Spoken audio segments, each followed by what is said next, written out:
Please read this for me. I obviously cannot. I'm too upset. Or, Miss Bramley, I wrote this down because I'm beside myself in all of this.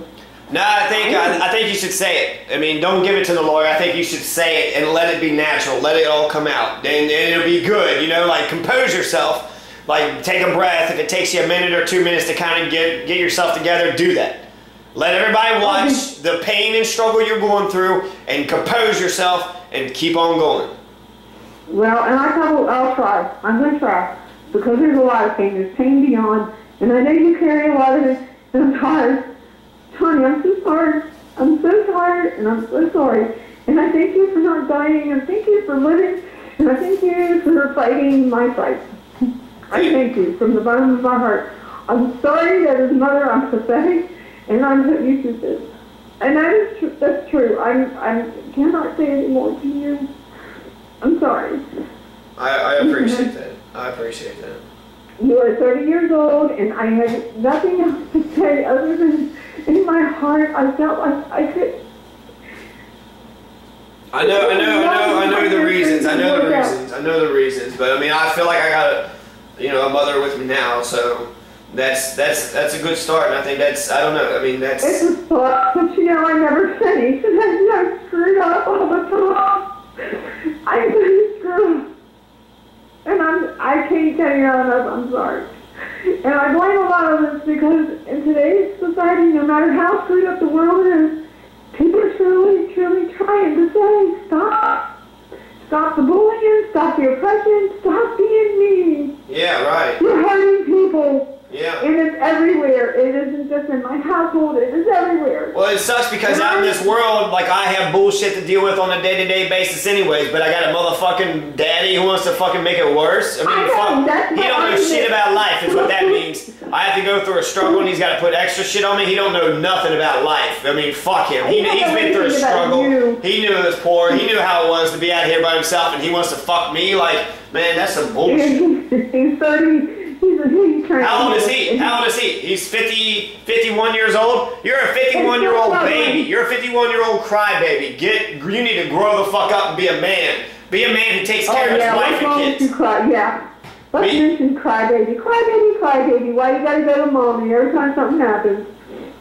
Yeah. I don't want to do this. It's just so much pain. It really is. But he's the crybaby. Look at him. He's been. How many times he run to his mommy, and how many times he run to his lawyer, and how many times does he cry to everybody? Man, my son has beaten me. That's what he wrote in the EPO. My son has beaten me physically, verbally, scarred the kids. Oh my God, he is fucking into this theatrics. He's fucking flipping the whole fucking thing around. You've assaulted me 5,000 fucking times, and you're gonna say I'm you? You're saying I'm you? No, motherfucker, you're you. You're the bad guy. Yeah, I know. And there is a history. I've beaten him. What is the thing that Greg Blanchett has done for me is there is a history in the social service. Right, he's got a history of domestic violence, but we don't know where it's at. You know, nobody can find it. Yeah, but the court system doesn't really know that, and if they really wanted to dig deep enough.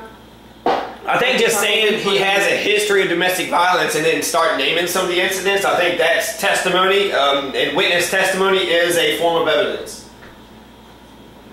Well. And it's all going to be on the record. It's all being recorded and transcribed. Great, she's crazy.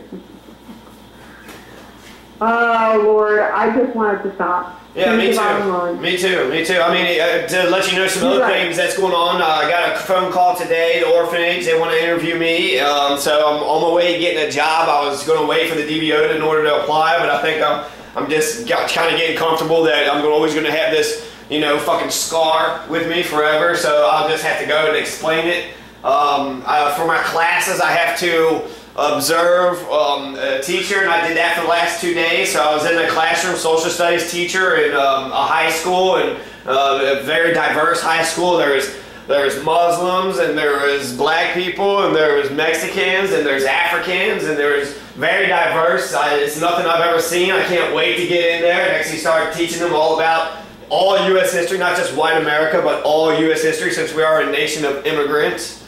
It was fun and exciting, and I mean, that's one, and I got high marks. The guy says, Mr. Anderson, he said that I connect to the children really well. That's probably the best thing that I got going for me, is I can connect with the kids. And I was like, yeah, it is. I mean, that's very perceptive of you.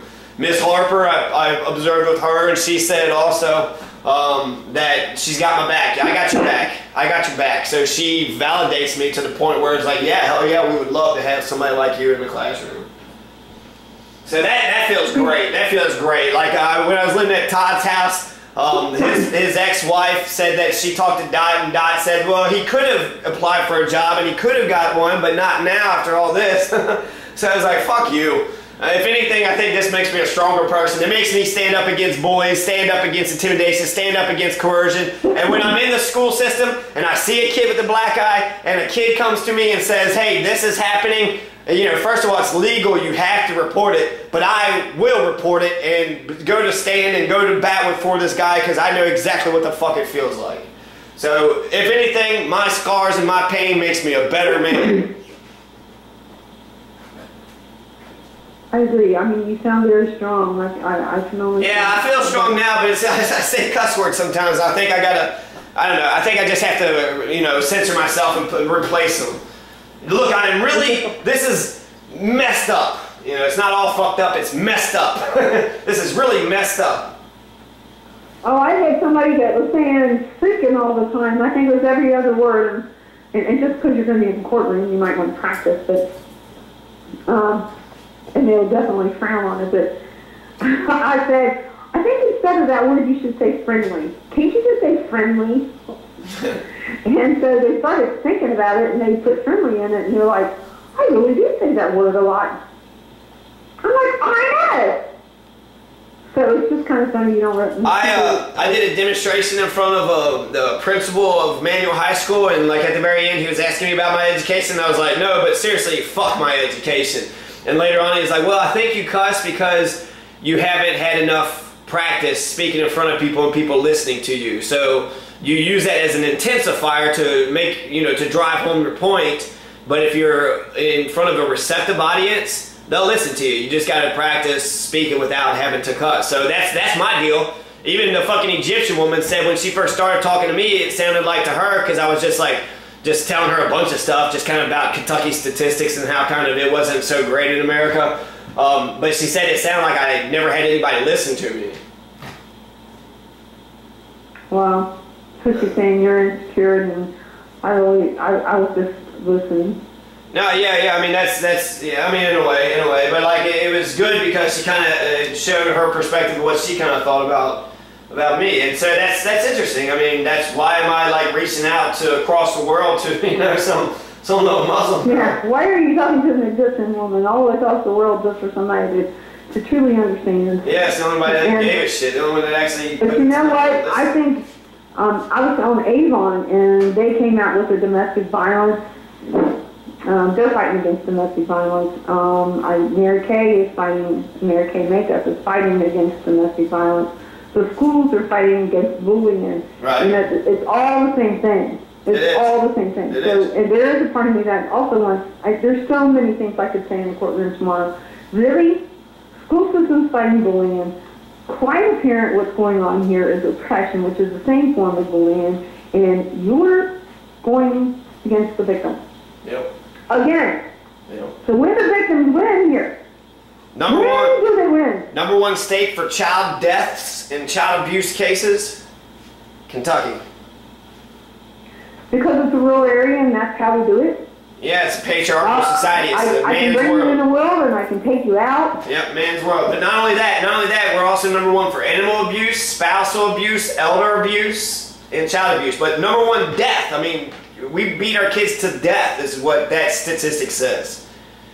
And I think it's because it's the oppression and that's what obviously people are taught. No, it's weird. Actually, I was reading about Nigeria, and you know they're pointing out like these pyramids, these population pyramids, and they said that in some cultures, such as Nigeria and other third world backwards countries, they would rather have more boys than girls. Well, why is that? Well, you need boys to work on the farm. So in these backwards third world countries, we're still doing that shit here.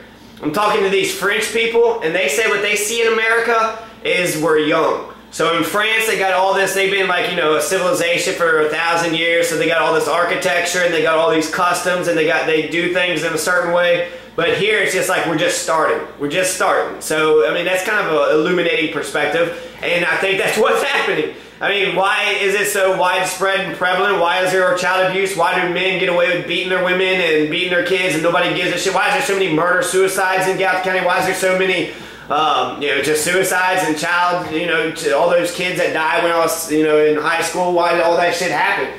Why does all that shit happen? Because we're just fucking starting, and instead of like somebody acknowledging that this shit ain't working, we're gonna say, well, at least there's order. You know, fascism, at least there's order.